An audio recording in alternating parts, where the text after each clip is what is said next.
Hello, my name is Mujahid, Abdurrazzaq, and Basiman, and this is my answers for the guide questions regarding the poem entitled To Define is to Know.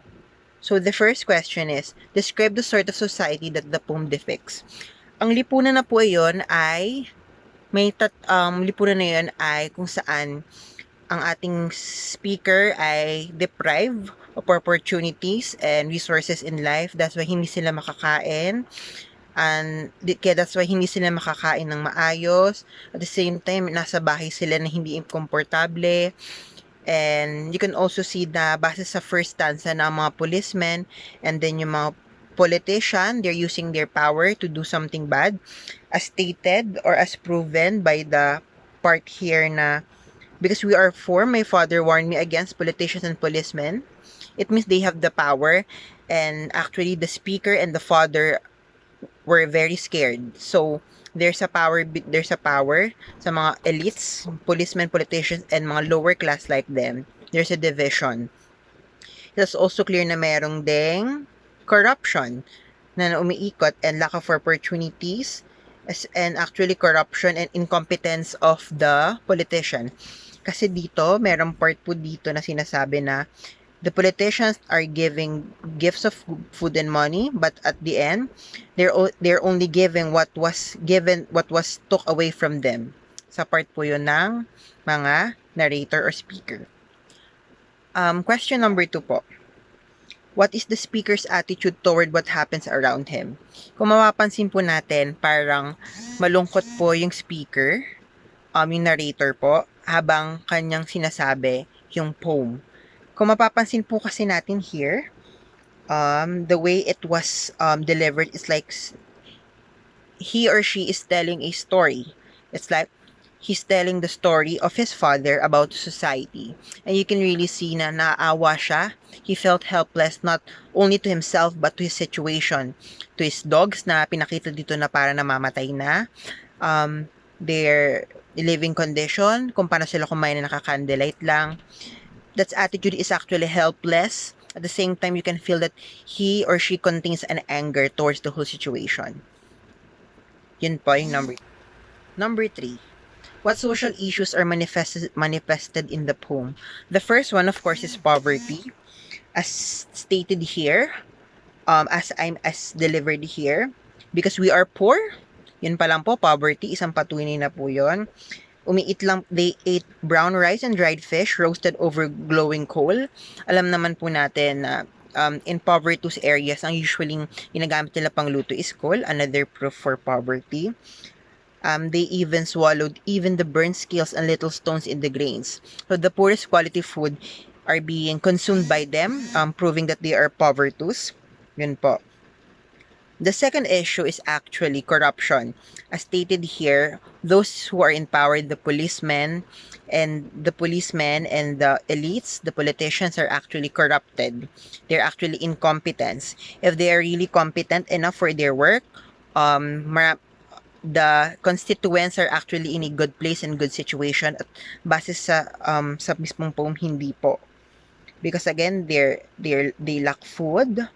At the same time, you can also feel that the narrator is actually in pain and not really in a good situation, proving that there's a corruption and incompetence in the part of the elite.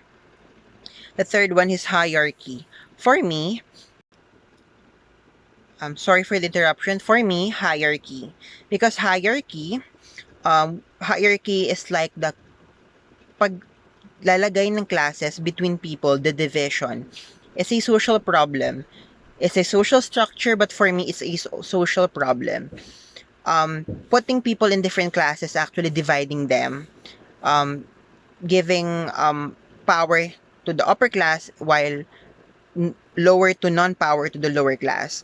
And that power comes with great opportunities, resources na minsan hindi equitable yung pagkakadistribute.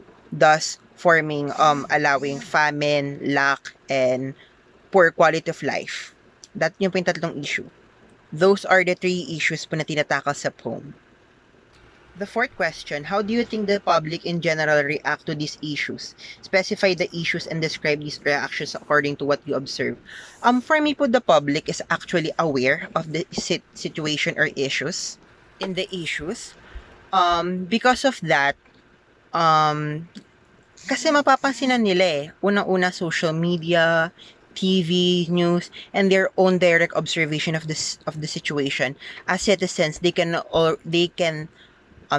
are actually experiencing those issues. So they reacted. Some of them ignore it. Sadly, may naman nag-ignore. Some of them are actually helping through donations, charity, personal or direct help, and some naman indirect help, like actually pointing out the problem. When the problem is being recognized by somebody, that's also a form of help, and that's also a form of reaction from the public. Specify the issues and describe these reactions according to what you observe. As I've said earlier, for example, sa unang-una nating issue sa poverty, people are actually aware of poverty. Hindi man lahat tayo naghirap or nasa poverty situation, pero I must say that all of us experience lacking of opportunities and resources. So people again help. For the hierarchy, some people sadly are bound to the hierarchy. Like they have no choice but to be in place of those classes. Some are actually fighting to be elevated in these classes, but some are actually enjoying their class, their power, and they're enjoying it selfishly, which is very sad. That causes more problems in society po.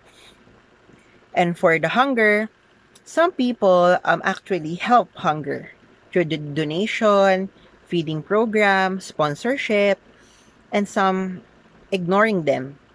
That's the sad part, that's the sad part of response coming from the citizen.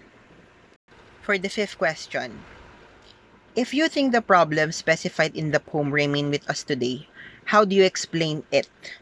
The very reasons that those problems remain today, because those three problems are classic problems, starting from the earliest civilizations of humans.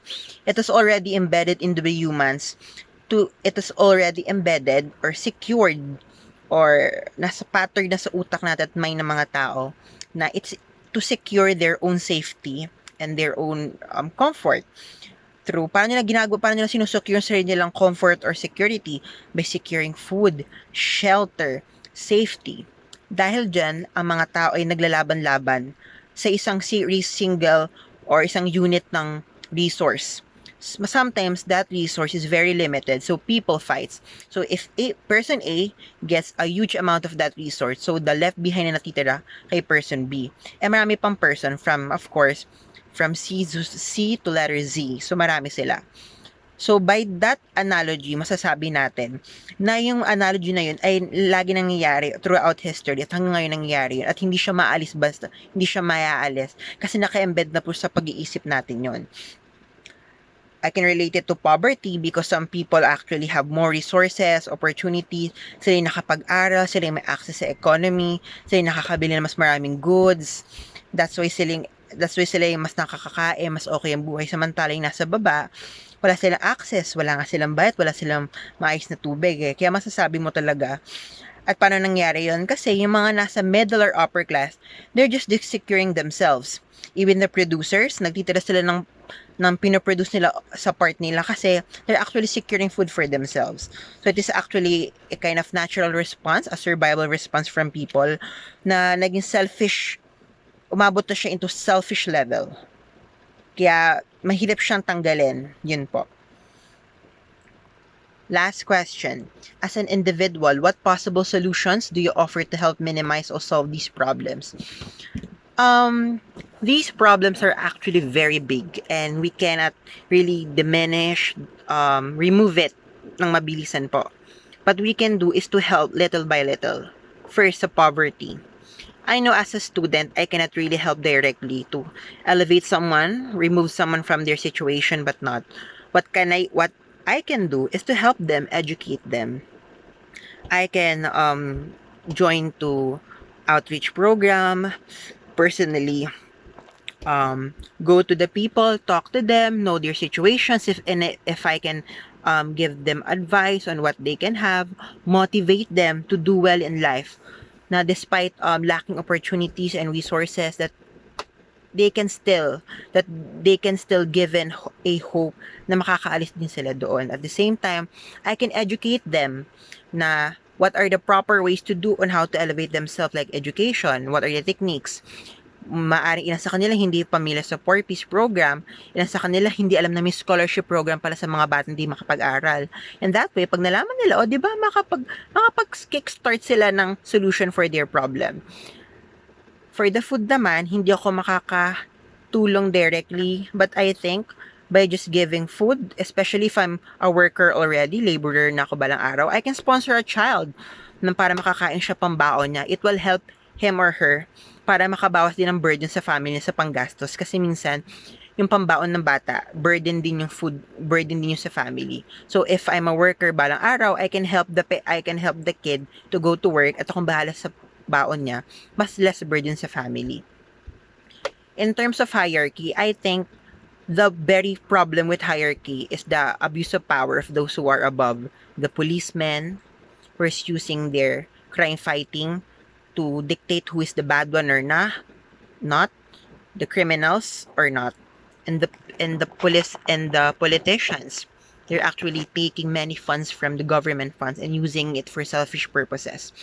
So what can I do using social media? I can call them out.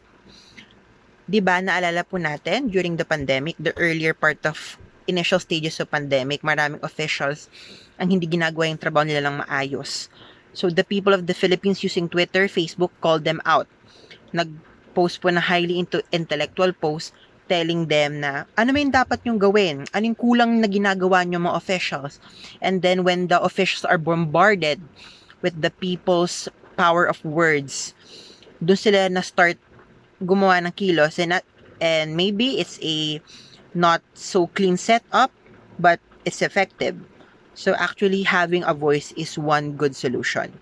So overall, this poem is actually a reflection of our society based on hierarchy, poverty, and hunger, and inequitable distribution of food. And I know that someday it will be solved, not 100% solved kasi matagal talaga, pero at least, diba, era by era, time by time, we are contributing para ma-less yung negative effects nito. Thank you very much po.